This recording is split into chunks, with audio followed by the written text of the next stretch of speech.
Okay, we've got a cold air standard Otto cycle with compression ratio of 8, begins at that stuff. Maximum temperature is that. So again, we've got these initial conditions. The maximum temperature on an Otto cycle occurs at state 3, and then the compression ratio, again, is the volume ratio between states 1 and states 2. Now, because this is cold air standard, we're going to use specific heats, okay? And with specific heats, all we need are our temperatures to figure out our delta U values. Okay, so when I set my states here, all I'm really looking for are my temperature values. Okay, but before I get too far, let's go ahead and we'll look up CV and we'll also look up K. Okay, this is the specific heat ratio that I use for delta U. This is the specific heat ratio for K. And again, I want to evaluate this at 300 Kelvin. So I go to this table right here, 300 Kelvin, and you can see for air, K is 1.4 and CV is 0.718. Okay, so 0.718 is CV, and K is 1.4. Okay, so I've got those specific heat values. Now, again, all I'm looking for are temperatures. So I've got temperature 1, I've got temperature 3. I just need these two temperatures. Now, the heat addition occurs right here, and it occurs isentropically. Well, no, I'm sorry, not heat addition. Isentropic can't have a heat addition. It's adiabatic. It's an isentropic compression right here. Okay, so because it's isentropic, it's also adiabatic.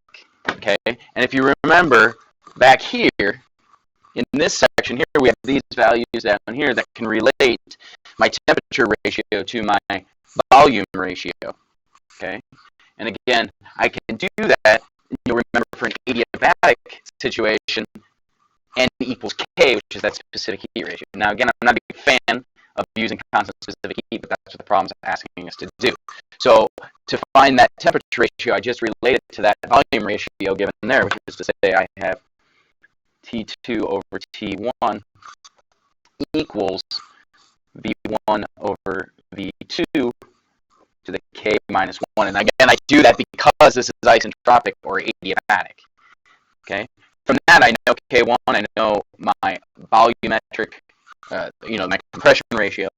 From that, I can calculate T2, which is all I really need. T2 for this is 666.2 Kelvin. And again, this is assuming constant specific heat, which I don't like to do, but that's what the problem's asking for with this cold air standard analysis here. Okay. So the thing is again, state 3 was given in the problem statement. Now I can move on to state 4, which is, the exact same idea, right? T4 over T3 equals V4 over V3, K to the minus 1. Okay? Now, 4 and 1 are the same. 2 and 3 are the same volume. Okay? So this basically then becomes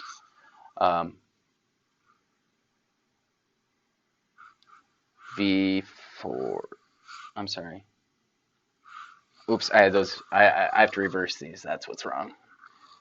That should be 3 over 4, right? It's the inverse of what I have over there. So again, so here then I have V2 over V1 to the K minus 1. Again, knowing that V1 and V2 are the same, V1 and V4 are the same, V3 and V2 are the same, right?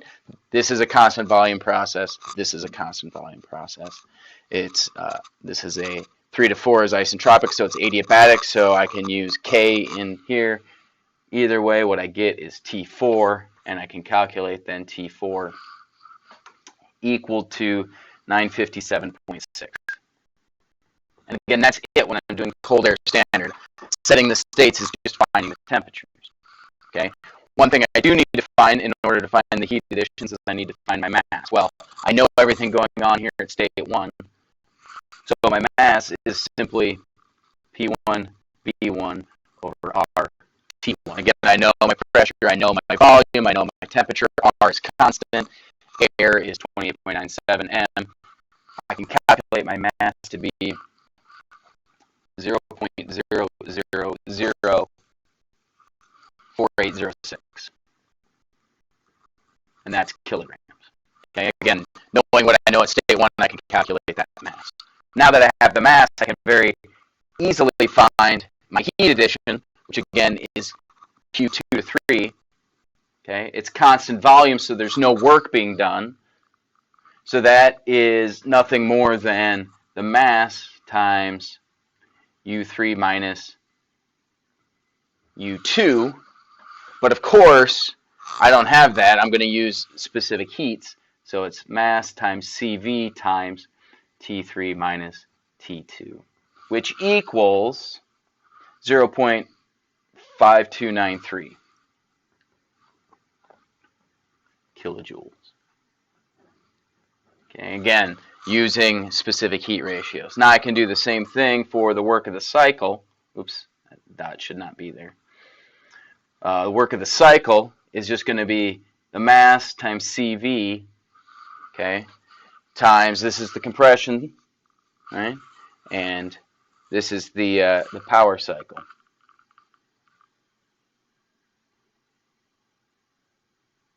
Okay, so it's basically, that would be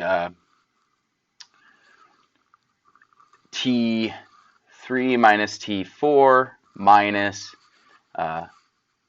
T2 minus T1, right? This is work in, this is work out, this is work in, right? This is the power stroke, this is the compression. Either way, the work of the cycle then becomes 0.2989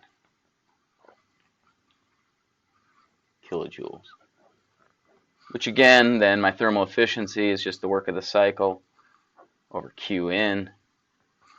Those two divided by one another, I get 56.5% efficiency. So again, that's a little bit different way to do this using the cold air standard, which I'm not a big fan of, assuming that my specific heats are constant. And if I have constant specific heats, then my delta U's are just CV times delta T. So when I look up my, when I set my states, I just find my temperatures and I move on.